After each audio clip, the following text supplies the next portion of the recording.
السلام علیکم۔ S M Islamic Urdu میں آپ کو خوش آمدید۔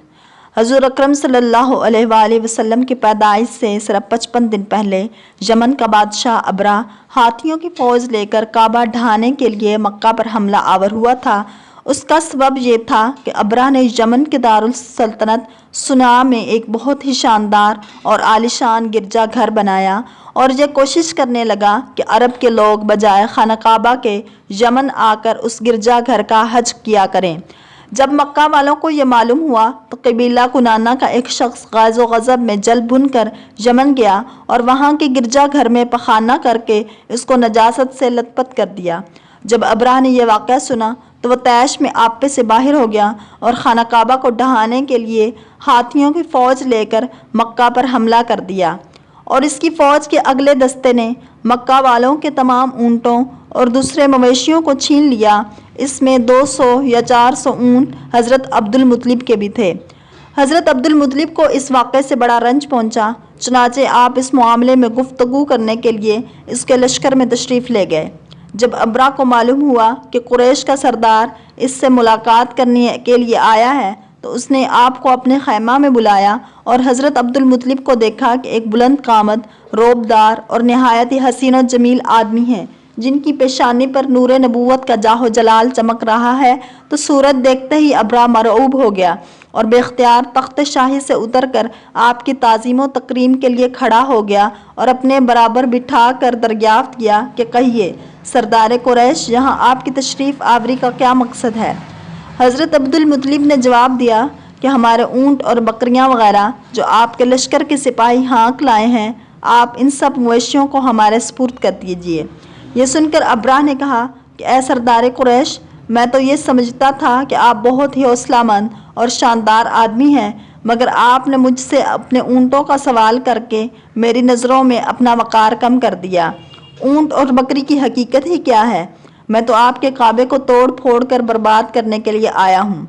آپ نے اس کے بارے میں کوئی گفتگو نہیں کی۔ حضرت عبد المطلب نے کہا کہ مجھے تو اپنے اونٹوں سے مطلب ہے، کعبہ میرا گھر نہیں ہے بلکہ وہ خدا کا گھر ہے، وہ خود اپنے گھر کو بچا لے گا، مجھے کعبے کی ذرا بھی فکر نہیں ہے۔ یہ سن کر ابرہہ اپنے فرعونی لہجے میں کہنے لگا کہ اے سردار مکہ، سن لیجئے، میں کعبے کو ڈھا کر اس کی اینٹ سے اینٹ بجا دوں گا اور روئے زمین سے اس کا نام و نشان مٹا دوں گا، کیونکہ مکہ والوں نے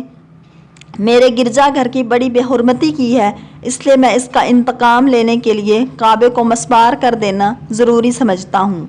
حضرت عبد المطلب نے فرمایا کہ پھر آپ جانیں اور خدا جانے، میں آپ سے سفارش کرنے والا کون؟ اس گفتگو کے بعد ابرہہ نے تمام جانوروں کو واپس کر دینے کا حکم دے دیا اور عبد المطلب تمام اونٹوں اور بکریوں کو ساتھ لے کر اپنے گھر چلے آئے اور مکہ والوں سے فرمایا کہ تم لوگ اپنے اپنے مال مویشیوں کو لے کر مکہ سے باہر نکل جاؤ اور پہاڑوں کی چوٹیوں پر چڑھ کر اور دروں میں چھپ کر پناہ لو۔ مکہ والوں سے یہ کہہ کر پھر خود اپنے خاندان کے چند آدمیوں کو ساتھ لے کر خانہ کعبہ میں گئے اور دروازہ کا حلقہ پکڑ کر انتہائی بے قراری اور گریہ وزاری کے ساتھ دربار الہی میں اس طرح دعا مانگنے لگے کہ اے اللہ، بے شک ہر شخص اپنے اپنے گھر کی حفاظت کرتا ہے، لہٰذا تو بھی اپنے گھر کی حفاظت فرما اور سلیب والوں اور سلیب کے پجاریوں کے مقابلے میں اپنی اطاعت شعاروں کی مدد فرما۔ حضرت عبد المطلب نے یہ دعا مانگی اور اپنے خاندان والوں کو ساتھ لے کر پہاڑ کی چوٹی پر چڑھ گئے اور خدا کی قدرت کا جلوہ دیکھنے لگے۔ ابرہہ جب صبح کو کعبہ ڈھانے کے لیے اپنے لشکر جرار اور ہاتھیوں کی قطار کے ساتھ آگے بڑھا اور مقام مغمس میں پہنچا تو خود اس کا ہاتھی، جس کا نام محمود تھا، ایک دم بیٹھ گیا،